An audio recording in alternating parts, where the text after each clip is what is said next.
이에 모든 촌에 두루 다니시며 가르치시더라.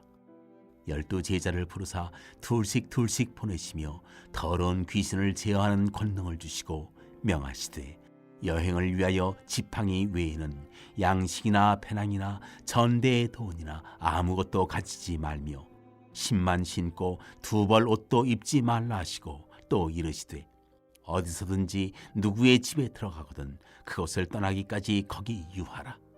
어느 곳에서든지 너희를 영접하지 아니하고 너희 말을 듣지도 아니하거든 거기서 나갈 때에 발 아래 먼지를 떨어버려 그들에게 증거를 삼으라 하시니 제자들이 나가서 회개하라 전파하고 많은 귀신을 쫓아내며 많은 병자에게 기름을 발라 고치더라.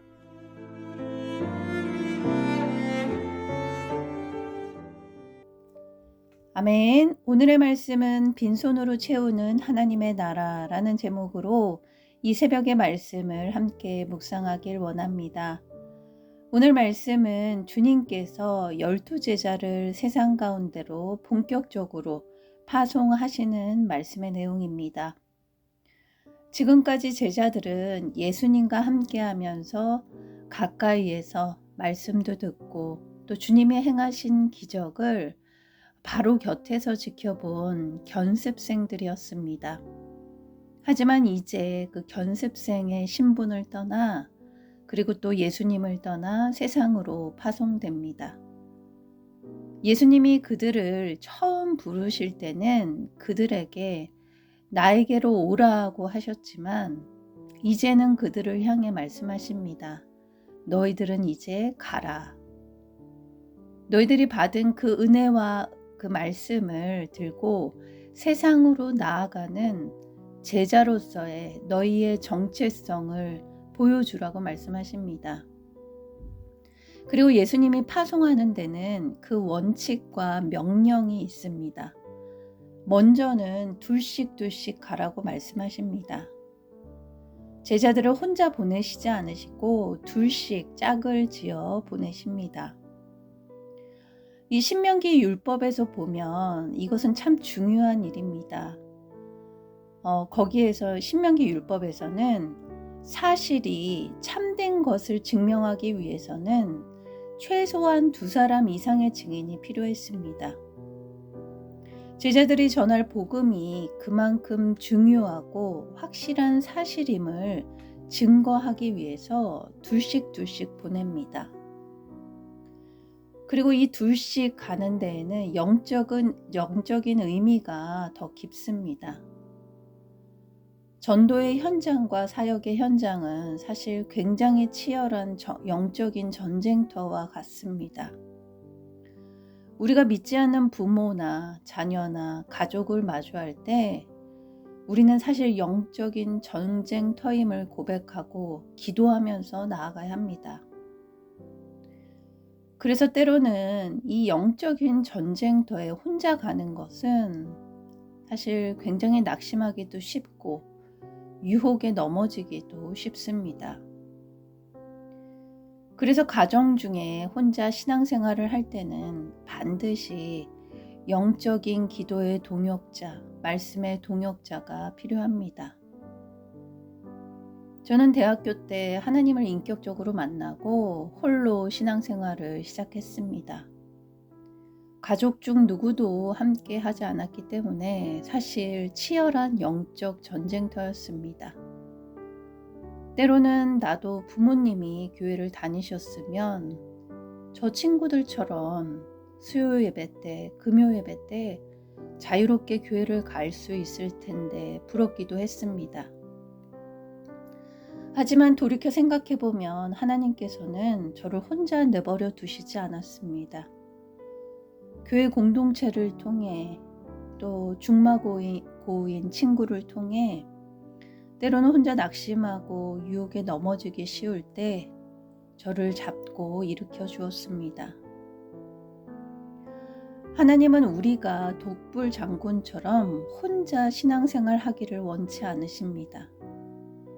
서로가 서로에게 힘이 되어주고 한 사람이 넘어지면 다른 한 사람이 일으켜 세워주는 그 신앙의 동역 공동체를 원하십니다. 두 번째로 주님은 파송받는 자들의 짐꾸리기에 대해 아주 엄격한 기준을 말씀하십니다. 8절과 9절 말씀입니다. 명하시되 여행을 위하여 지팡이 외에는 양식이나 배낭이나 전대의 돈이나 아무것도 가지지 말며 신만 신고 두 벌 옷도 입지 말라 하시고, 우리가 여행을 떠나기 위해 짐을 꾸릴 때 얼마나 준비하시나요? 트렁크에 여벌의 옷과 또 비상식량과 돈을 넉넉히 담아갑니다. 하지만 예수님은 이 모든 것을 금지하십니다. 오직 지팡이 하나와 신고 있는 신발만 허락하십니다. 이것은 무엇을 의미하는 걸까요? 하나님은 전도하는 자들이 오직 하나님만을 의지하는 절대적인 신뢰와 헌신을 강조하시기 위해서 말씀하신 겁니다. 사람은 주머니에 돈이 있으면 그 돈에 안심을 하고 돈을 자연스럽게 의지하게 됩니다. 내 가방에 빵이 있으면 우리는 빵을 믿고 안심합니다. 하지만 주님의 제자들은 달라야 한다는 말씀입니다. 세상이 주는 공급에 의지하지 말고 하나님이 주시는 공급을 경험하기를 원하셨습니다. 그래서 너희가 전하는 복음이 진짜라면 너희를 먹이시고 입히시는 분이 하나님이라는 것도 진짜임을 너희들의 삶을 통해서 증명하라는 것입니다. 그렇기 때문에 복음을 전하는 자들은 하나님의 공급을 절대적으로 신뢰해야 합니다. 우리의 통장 잔고와 인간적인 준비가 사역의 주가 되면 안 됩니다. 이것을 통해서 사역이 될 것이다, 안 될 것이다 판단해서도 안 됩니다. 오히려 우리의 손이 비어 있을 때 하나님은 그 빈손으로 더러운 귀신을 제어하는 권능을 부어주십니다.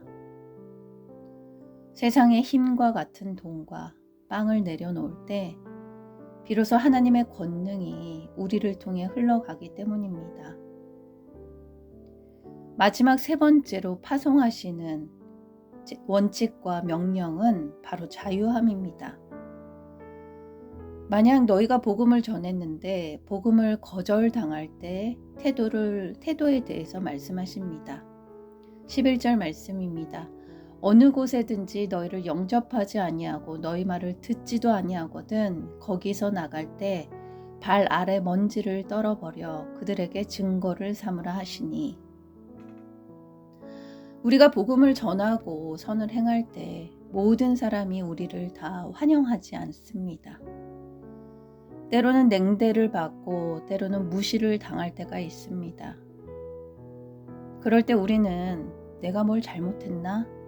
아니면 내 능력이 부족한가? 내가 괜히 했나? 이렇게 자책하며 사역을 포기하고 싶어질 때가 있습니다. 내가 상처받고 위축되기 싫어 사역을 포기하고 싶을 때가 있습니다. 하지만 예수님은 그것에 대해 우리의 태도를 먼지를 떨어버리라고 말씀하십니다. 이 먼지를 떨어버리는 행위는 유대인들이 이방 땅을 밟고 돌아올 때 부정을 털어내는 의미로 이 먼지를 터는 관습이 있습니다. 이 말은 복음을 거부하는 책임은 나에게 있는 것이 아니라 그 복음을 듣지 않는 그들에게 있음을 말해주십니다. 너희가 실패한 것이 아니니 마음의 상처로 담아두지 말고 그 거절감의 먼지를 털어버리고 쿨하게 다음 장소로 이동하라는 말씀입니다. 이 말씀은 제자들에게 주시는 자유함의 선언입니다. 우리는 결과에 책임지는 자가 아니라 전파를 했느냐 안 했느냐에 대해 책임지는 자들입니다. 제자들이 이 말씀에 순종하며 나아갔을 때 그들에게 일어난 일입니다. 12절과 13절의 말씀입니다. 그들은 나가서 회개하라. 전파하고 많은 귀신을 쫓아내고 많은 병자에게 기름을 발라 고치시니라. 거절을 두려워하지 않는 담대함이 놀라운 치유와 회복의 역사를 만드는 것입니다. 오늘 저와 여러분이 이런 회복의 역사가 넘쳐나길 기도합니다. 오늘의 말씀은 2000년 전 12제자에게만 주신 말씀이 아닙니다. 오늘을 살아가는 우리 소명인에게도 주시는 말씀입니다. 우리는 모두 다 세상으로 보냄받은 자들입니다. 오늘 우리의 가정과 일터와 또 내가 만난 모든 이들에게 바로 이 복음의 증거를 전하는 하루가 되길 기도합니다. 내가 가진 것이 없다고 불안해하지 말고 하나님을 전적으로 신뢰하면서 하나님이 행하실 일을 믿고 전하길 기도합니다. 행여 사람들이 복음을 거부해도 우리는 낙심하지 말고 두려워하지 말고 담대히 회개를 선포하고 아픈 자들을 위해 기도하는 하루가 되길 기도합니다. 사랑의 하나님, 오늘도 연약한 저희를 부르시고 제자 삼으셔서 하나님 나라의 거룩한 비밀을 알려주심 감사합니다. 오늘 말씀 따라 세상 가운데 주님의 증인으로 세워주시니 감사합니다. 하지만 세상으로 나아갈 때 두려움이 앞설 때가 있습니다. 가진 것이 없고 능력이 부족해 주저할 때가 많았습니다. 또 거절당할까 무시당할까 두려워 숨을 때도 있었습니다. 하지만 오늘 말씀을 의지해 나아갑니다. 내 손에 들린 세상의 배낭을 채우려 하기보다 주님이 주시는 하나님의 권능을 붙잡고 전하길 원합니다.